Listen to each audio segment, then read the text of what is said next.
Okay, let's begin.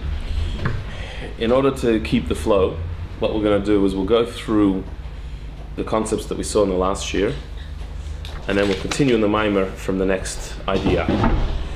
So, last time, the Alter Rebbe was explaining that the nanuim, the shaking of the Lulav in the 6 directions, corresponds to the 6 emotional faculties: Chesed, Gvur, Tiferes, Netzach, Hod, Yesod.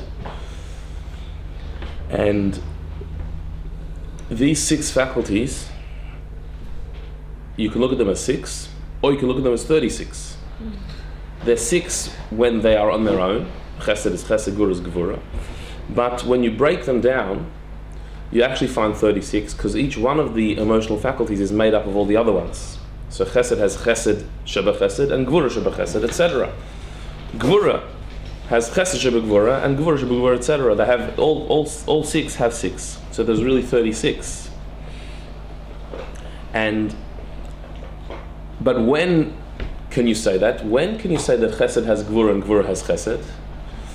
Only when you introduce Das. Because as long as emotions are just emotional, so every emotion is stuck in itself. As we all experience, when we are in an emotional state, we see nothing but what we are feeling. We can't see beyond the emotion. When you're feeling emotional, for example, upset, so then everything's terrible, and it's the end of the world, and there's no perspective, and there's no end to it, and nobody else is feeling any pain. It's all about what you are feeling. You're stuck in that particular emotion. When you introduce Das to it, a bit of awareness, so then suddenly the emotion is softened somewhat. It's not so stuck in itself, and it's able to meld. You can have Chesed Sheba Gvura, Gvura Sheba Chesed. You can have a mix of opposites. Only when there's a higher force, which is Das. So, in our personal life, introducing Das into the emotions means allowing the emotions to be multifaceted, to be full, to be balanced, to work together. Rather than being stuck in an emotion, allowing the emotions to be colorful and full and a system that works together. And so, like the examples he gave, that to feed a child is an act of chesed. To overfeed a child is chesed gone wrong. You need Gvura Sheba Chesed. You need some Gvura where you give the child the food that they need, not more than they need, not beyond their capability of digesting. That's looking after a child. That's Chesed with Gvura in it. You can only do that if you have some Das, with a bit of sensibility, a bit of awareness. So within ourselves, in our personal life, it's important to introduce Das into our emotions, so then our emotions won't run wild. In the universe, we introduce Das into emotions because emotions are what create the world. The world was created in 6 days, the 6 emotions. The world was created through speech, which is Malchus, which is, and we said earlier in the Maamar, speech is inspired by emotion.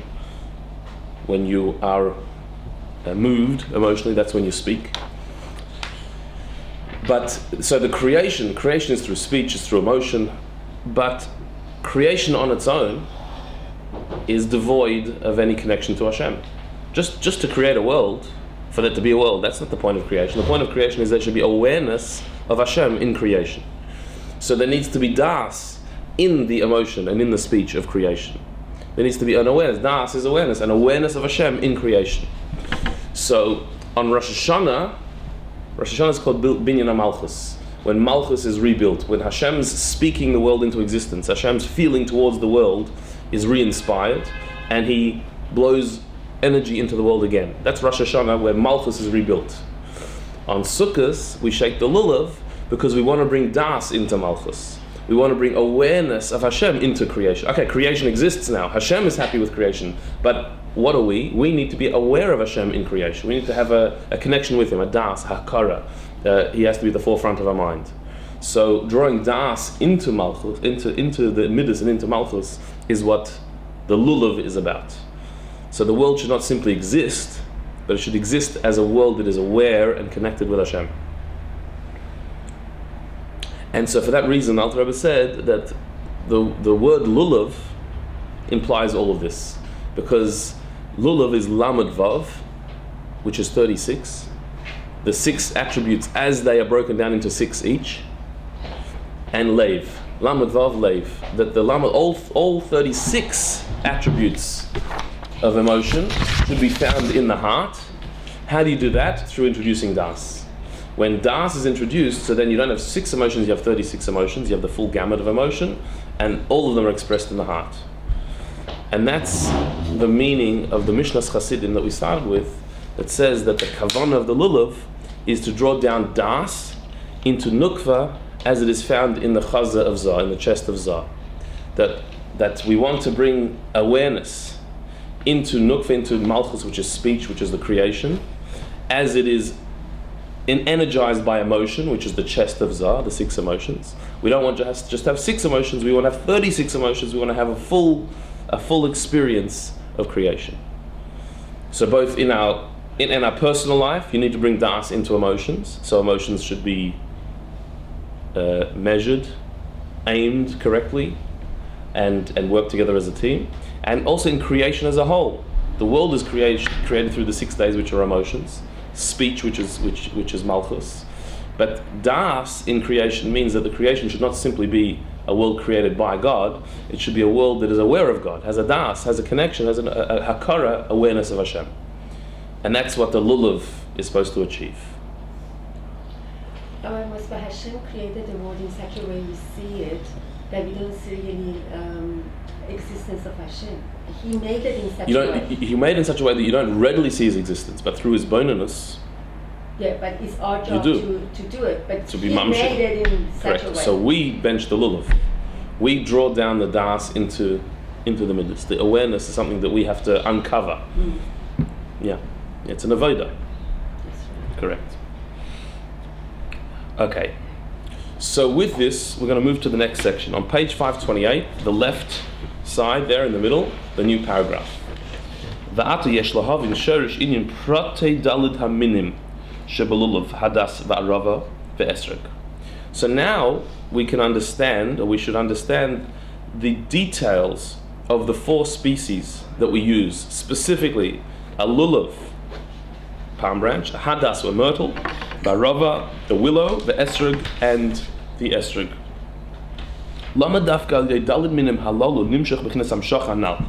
Why would it be through these 4 specific species we draw down this das into midas and into malchus? Why specifically through these 4 species does it happen? He said earlier in the Maamar, he explained that through shaking these species in the 6 directions, the 6 directions correspond to the 6 midas. We shake it 3 times in each direction, Chachma Bina Das, because Das includes Chachma and Bina. So by 3 times in each direction, and the last one he says is the main one, where you actually reach the Das and you bring down that intellect into emotion. By doing that, we draw down this energy. But why do we need to do it with these 4 species? Why don't we just wave? Do we have to wave anything? Do we have to have objects in our hands when we wave the 4 species? And if we do, why specifically these 4? Why not watermelon? Why not some other species? What is it about these 4 species, particularly, that makes them appropriate for drawing down das into the emotions and into malchus? Why specifically these 4? Like the Torah says, that you should take for yourself pre-eitz hadar, a beautiful fruit, the kapas tamarim, and a branch of a date palm, the anaf eitz avos, and a branch of a tree that is clustered, which is the myrtle, the arve nachal, and willows of a brook. So the Torah tells us specifically it's got to be these 4. It doesn't just say take whatever fruit you feel like and shake them. It's these specific 4 fruits. So there must be some attribute that these 4 species particularly have that allow us to draw down das into emotion and into malchus more than any other. Why? It's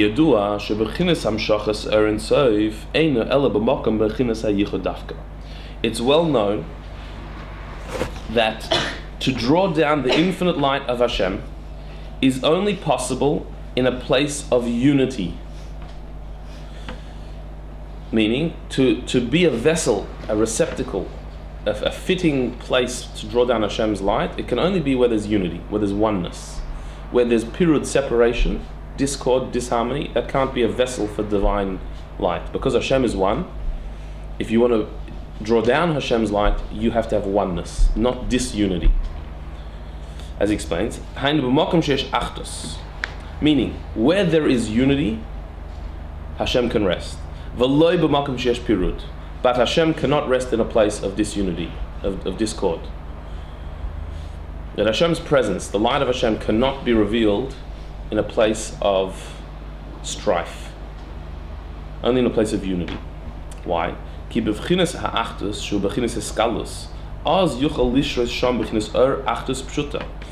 when there is unity, a place of unity, there it's possible for the simple oneness of Hashem to be revealed.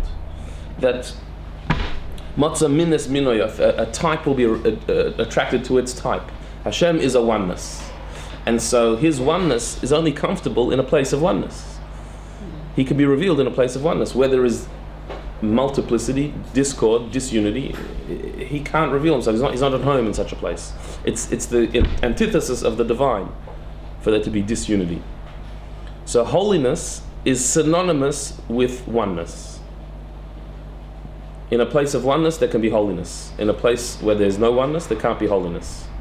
So, when people are at loggerheads with each other, don't feel a connection with each other, so that there's not a possibility of holiness there. There can't be a revelation of holiness. When people feel unity, then there can be oneness. There can be Hashem. There can be a holiness. Why? Because if two people, who are really two people, can actually connect and feel oneness, there's something divine there. There's a sense that we both come from the same place. If I can't get on with you, we can't sit together, there's no possibility of communication, so then I'm indicating that I'm from one place, you're from another place. We don't have any common ground. That's denying God. That's the opposite of the divine source of everything. Whereas if we can be different people, maybe have difference of opinions, but yet work together, that shows that our differences are external, our internal reality is one, and therefore Hashem's light can rest in that place, can be revealed in such a place. So for there to be a Gilui Or Ein Sof, be a revelation of Hashem, for Hashem to be actually felt in creation, it has to be in a place of unity, not in a place of discord. However, in a place of pirud, hapirud is the last word on the line there, 10 or so lines down, hapirud, which means a division, a state of division. There is no way that the simple oneness of Hashem can rest where there is disunity, discord. And so for this reason, the second temple was only destroyed because of sinas chinam, baseless hatred, discord, and disunity amongst the Jewish people. Because when you have that disunity, you can't have the simplicity of the oneness of Hashem revealed in such a state. So you can't have a Beis HaMikdash. What is a Beis HaMikdash? Revelation of Hashem's presence amongst us, down here in this world. That can only be if we are in a state of unity. But if the Jewish people are disunited, don't feel a connection that binds us together, so then how can Hashem be revealed in such a place? So the Beis HaMikdash was destroyed as a natural consequence because of the disunity. It's not a punishment, like we would normally think, that as a punishment for the sin of baseless hatred, Hashem allowed the temple to be destroyed. It's not a punishment. It's a natural consequence, which in fact all punishments really are. A natural consequence of disunity is, so there's no divine revelation. Like, you can't have a Beis HaMikdash. It simply can't be here.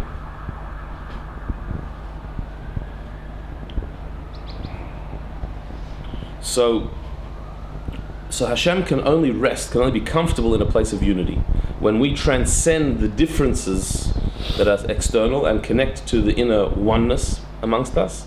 Then that's a revelation of Hashem. That brings about a natural result of that is a revelation of Hashem. So, how does this relate to the Arba Minim, the 4 species of the Lulav? If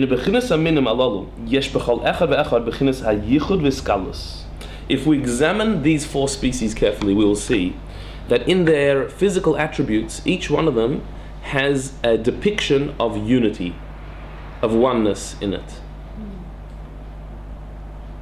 How so? The Lulav kol olav misachtim yachad ba'achtus gomer. If imashedra, on the Lulav, all of the leaves of the Lulav unite completely as one along the spine of the Lulav. V'kulam devukim umuchadim zeh bazeh. All of the leaves of the Lulav are connected and bound up with each other, kilahem guf echad, as if they're one body.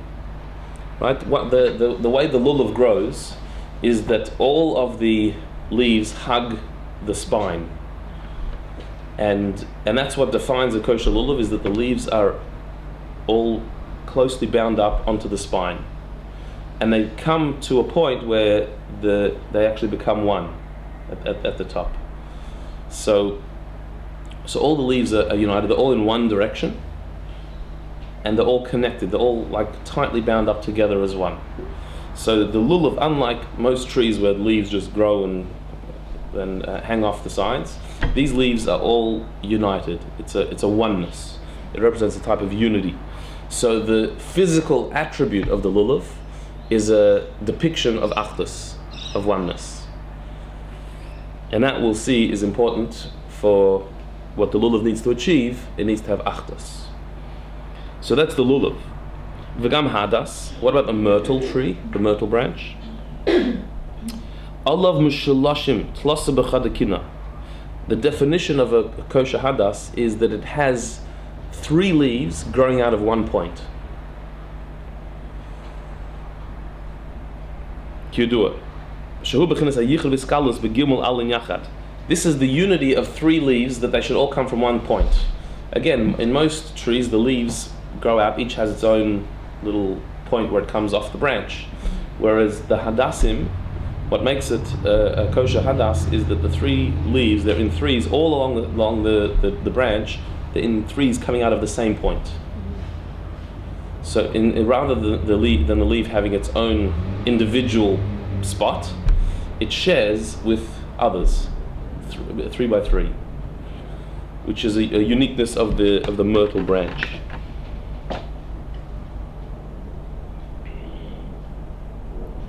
The gam nikra anaf eitzavos, and in fact in the name of the myrtle branch as it's described in the Torah, it's called the branch of the tree that is clustered.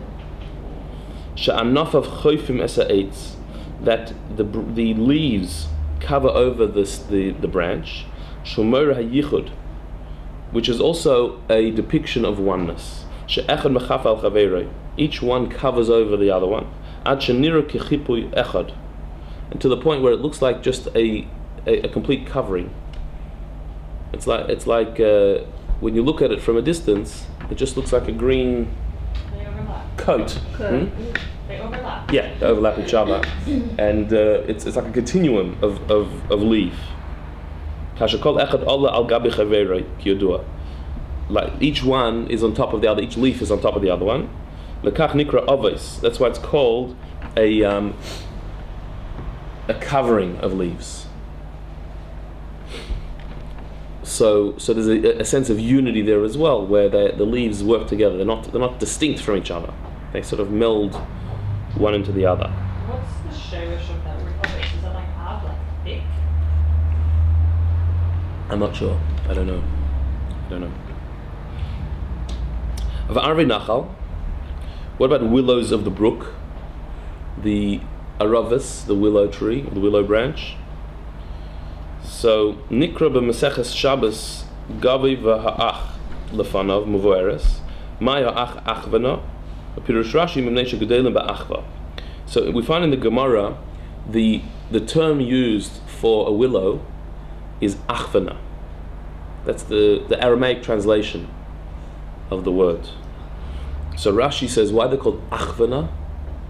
What does achvana sound like? Brothers. Right. So Rashi says, "K'shegdelim ba'achva," they grow in brotherhood. "Shegdelim b'chibur v'dibuk echad, karei ma'ahovim." They grow together like a family, like beloved friends, ba'achva, with a sense of brotherhood. You never see one willow tree by itself. It doesn't exist. They grow together. They grow in bunches, even though they can be big trees, but they're always together in a bunch. And so My parents have one growing in their yard that they planted. There's only one. give it time. I was going to say, it's one near my wire enormous. as well. So eventually, I suppose it will take over the whole back corner. But in nature they grow in bunches, and so you go to the banks of a river and you see a bunch of willow trees all growing together, and they become intertwined and mixed. They grow with brotherhood. That is a type of yichud and niskalus. So the lulav has its all the leaves hugging the spine, all going in one direction, and bound up together. The myrtle, the hadassim, have leaves growing out of one point, three out of one point, all together as one as well, and they become like a cover, like a coat over the branch. The willow grow together in families, in groups. They have a sense of unity. They're not loners. The willow trees. What about the esrog? What's the unity that we find in the esrog? So here's a different one. Second last line. The esrog, shenikra pri eitz hadar. The esrog in the Torah is called pri eitz hadar, which is translated as the fruit of the beautiful tree, or the beautiful fruit. Hadar means beautiful, but the Gemara translates the word hadar differently. Translates it not as hadar but hadar. Dar from the word dira, to dwell. It's the fruit that dwells, which means shadar bi'ilani mishana l'shana, that this is the fruit that stays on the tree from year to year. That what makes the esrog quite unique is that most fruits have a season, and so they'll grow on the tree in their season. There's a season that makes them grow, and then once that season ends, or at some time during that season, the fruit has reached its peak and it falls off the tree, or it starts going rotten if it's not taken or not picked, because it only handles a particular season. The esrog is different. The esrog grows in all seasons. It just keeps going, and if you leave an esrog on a tree, it'll just keep growing bigger, bigger, and bigger. Which is why you see those Yemenite esrogim that look like watermelons. It's just the same thing. It's the same esrog, just it's been left for longer, and so it gets bigger. It all just depends when you pick it. It's a bit hard to shake. Right. So you don't need to pick the esrog at a particular time to make sure it doesn't fall off the tree. It'll just keep growing. So that's the shas that the Gemara says. That's why it's called pri eitz hadar. It's the fruit that lives, that dwells, that sticks around. It just hangs around on the tree all year, from one year to another. So what does that show? Hugam ken mipnei sheyesh bo hayichud over the page v'skalus. This also indicates that the esrog has a sense of unity, of oneness, of inclusiveness. How so? Ki kol pri she'eino miskayim mishana l'shana hu mipnei shinui ha'itim. The reason why other fruits do not last from one year to another, they just have their season and then that's it, is because of the change of seasons. Because it's cold and then it's hot. You've got the summer, you've got the winter, you've got opposite seasons in the year. That the fruits are affected and react to those seasons. And so the average fruit cannot handle two opposites, like a cold season and then a hot season. There are some fruits that thrive in the cool, there are others that need the heat. But most fruits only can handle one or the other. And so if you're a tropical fruit that needs heat, then the winter is against you, is your opposite, and so you shrivel in that season. If you're a fruit that grows in the cold, so then once the cold season leaves and it starts getting hot again, so then that's the end of you. That's your season's gone. That's how most fruits are. They can't handle opposites. Valkein yiskalkel v'yirkav. Therefore, the fruit will get ruined and start to rot, v'lo yiskayim, and not last through the season that is not its nature. But the uniqueness of the esrog is that it is not affected by these changes. Meaning, it can tolerate it can handle and tolerate all the various changes of season and just absorb it, not be fazed by the change of season. Just keeps going, just does its thing. And it lasts. Why is that? What is this power that the esrog has to not be affected by the change of season? What does that indicate? It's because the esrog has the power of inclusiveness, of unity. So therefore it can tolerate opposites together. That the heat and the cold, it's fine. Because the esrog is all about unity. The Lulav, the Hadas and the Haravas are unity in space. The esrog is unity in time. That it can go through different times and handle them all. Unite them all. Look at them all as the same. Not be divisive in its seasonal nature. It can handle all of them, handle the opposites. So this too, esrog also represents that the power of unity, being beyond being boxed into a summer fruit or a winter fruit. It unites both. It can handle both. It can tolerate both.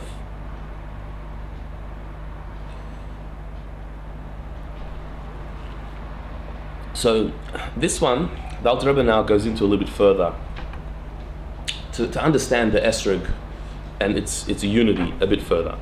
He uses a metaphor, taking it into people and in people's personalities. You can have an esrog personality as well, or not. As he explains, Vihine. See the line that ends with the word dugma. 8 lines down, 9 lines down. Vihine al derech dugma. Adam. Let's look at an example in human beings of a similar phenomenon.